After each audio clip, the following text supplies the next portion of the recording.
Hello friends, my name is Chris and I do layman tech reviews on digital gadgets, especially cameras and accessories, or anything makes my life easier as a parent of 3 young kids. For today, I just wanted to talk about a journey that I've been on for the past few weeks, looking for budget lenses that can give me the best bang for buck. And I didn't want to really spend money on fast primes, so I was looking for options and I came across a world of vintage lens. Vintage lens as in it was made in the 1950s, 60s, and there are many options out there, various mounts, various companies, various price points. Now I was only interested in lenses that were less than 100 US, and I came across a brand that is quite popular, which is the Pentax brand, and they were making their lenses with the name of Pentax Asahi Takuma. Alright, I have one in my hand. It came in this nice little vintage looking pouch. I don't think this lens pouch is vintage. It just looks vintage. It's probably some China made pouch. But here you go.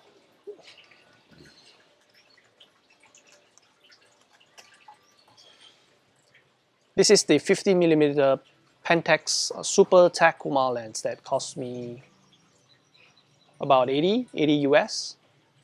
This is a 55mm f1.8 fast prime. Now it has a M42 mount here, and M42 mount were quite popular back in the days, used on the SLRs, but they can also be used on digital mirrorless these days. And the way you do it is that you buy an adapter, right? There are many adapters out there, M42 to Sony Alpha cameras, M42 to EOS cameras, Canon, M42 to Fuji, M42 to Micro Four Third, right? I do have the adapter for Canon, for Sony, and also for Micro Four Third, so I've been playing around with that. But for today, I'm not going to talk about the M42 vintage lens. It's probably a video for the next one. Today, I want to talk about another type of lens that is even cheaper, even smaller, even newer. So enter the world of C-mount lens. Look at that. Look at how tiny that is. This is also made by Pentax, same company that made the vintage lens. So this, guess how cheap this is. This is $30. It's so tiny. It's 25mm f1.4. Pretty fast, I suppose. Only drawback about these adapted lenses is that there are no electronics, so you can only do manual focusing. So I've also been journeying, doing manual focusing for the past few weeks, and I find that it does give me some form of it does give me some calmness in my shots. I would have to slowly compose, I would have to slowly focus, and then take a shot. So I find that my shots are now more calculated, more thought of before I do take the picture. The only thing that I can't really take pictures of are my kids. They are too fast. They are so active that manual lenses won't work for fast moving things. Animals, birds, kids. For still objects, flowers, buildings, street photography, manual lenses, they fit the bill. So if you are into those type of photography, then do check out manual lenses, either vintage lens or the C-mount lens. Here's another fun fact. This C-mount lens, they were actually made for CCTV cameras, yes. Those security CCTV cameras. And because it is meant for small sensor CCTV cameras, the wider lenses that you have, like 25mm or 12mm, they might have vignetting on your mirrorless cameras. On the Micro Four Third, fortunately, the 25mm do not have vignetting, but on the APS-C, like this, this would have vignetting. This is a 12.5mm computer lens made in Japan, or so it says on the lens. This one has vignetting. Let me show it to you. Let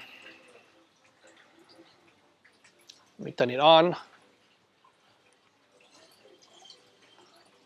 There you go. And you see the vignetting is actually just a circle. A circle.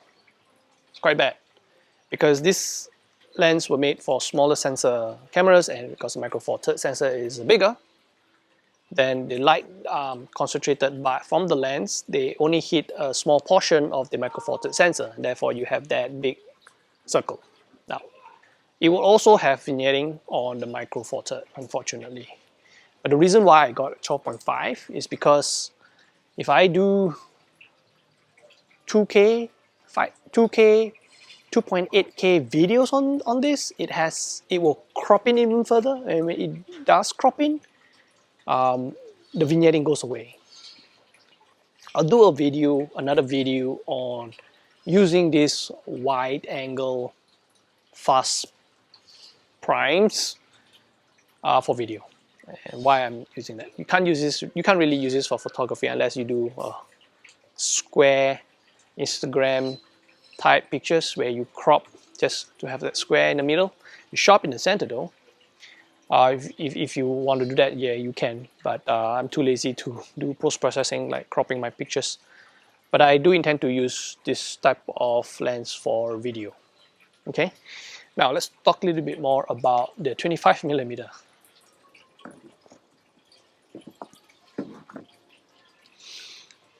Again, very tiny, and is mounted onto this adapter. So if I were to unscrew the lens, you would see the adapter, and the adapter will be mounted onto the camera using the native Micro Four Thirds lens mount. Look at the adapter, right? Press the button, remove the adapter like as though it's a native lens, and there you go. And Micro Four Thirds mount on the back, and C-mount on the front. So you can just put it back in,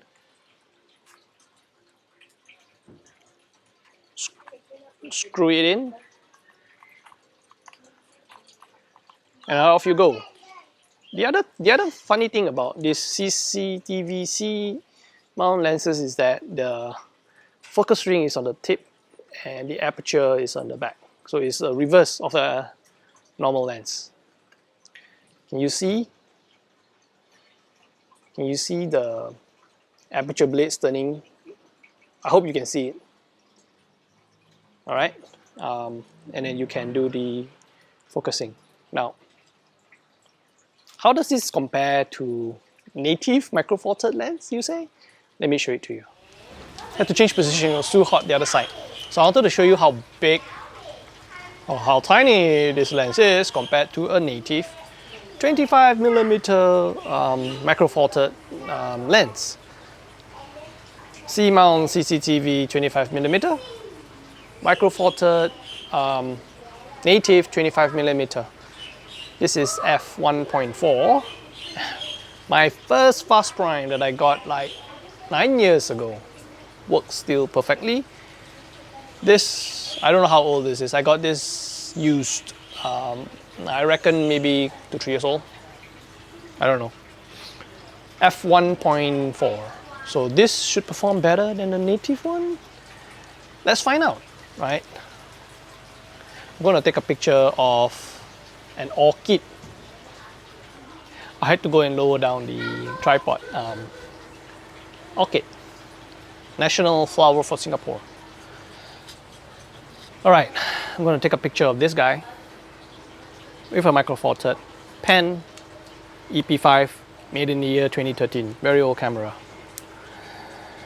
Oh yes, the other thing is to note is if you're going to use this type of lens, make sure that you have enabled focus peaking or magnification when using a manual lens so that you can focus better.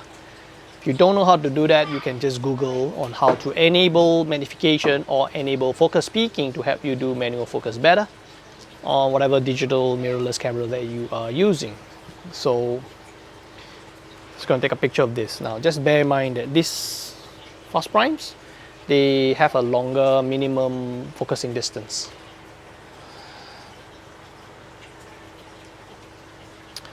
The Pen EP5 do not have a viewfinder, or it does have a viewfinder that comes in as additional accessory. I sold that away. I don't have that. So I'm just going to use focus peaking to see that I'm focusing correctly, and boom, I'm going to take a picture, and this is how it looks like. Beautiful, right? Colors are nice and vivid. It's pretty sharp. If I were to zoom in, looks like that. So now I'm gonna take a picture using that native lens. Let me just change it. Okay, I'm back.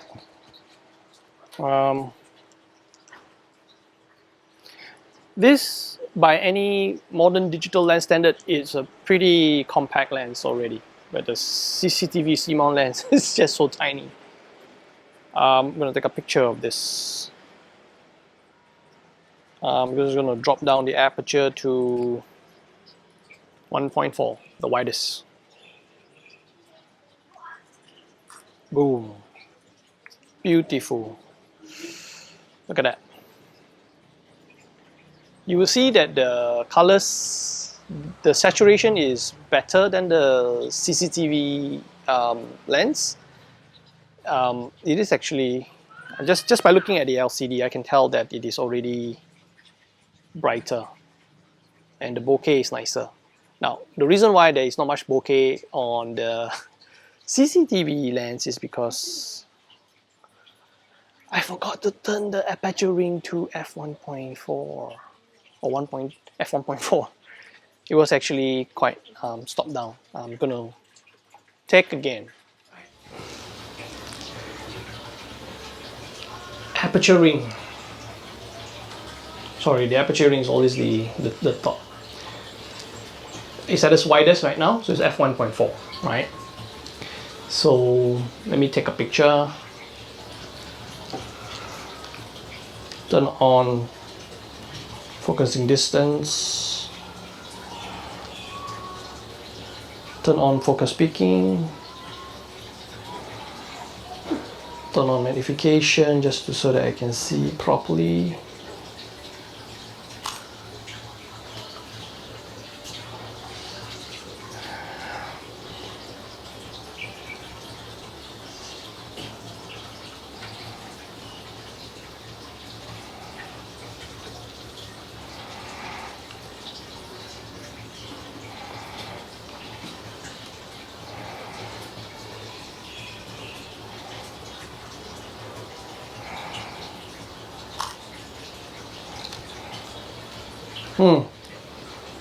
Wrong.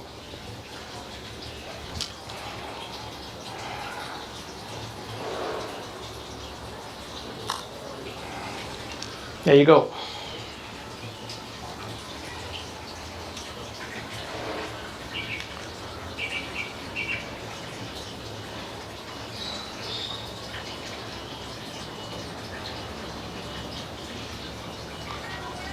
Hey, did I take a picture? I don't think so.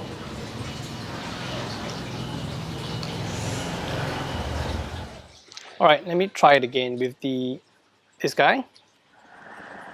I'm going to put it at f1.4, focus at try to compose it the same way, same composition as the other one.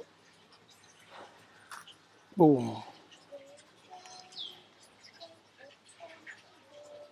Look at that, beautiful and sharp. This is my favorite lens for the Micro Four Third. Beautiful and sharp. Now,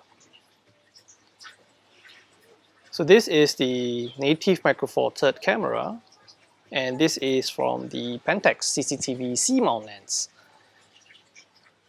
you can already tell straight out of the lens or straight out of the camera that the native Micro Four Thirds lens gives you a more vivid, nicely saturated picture.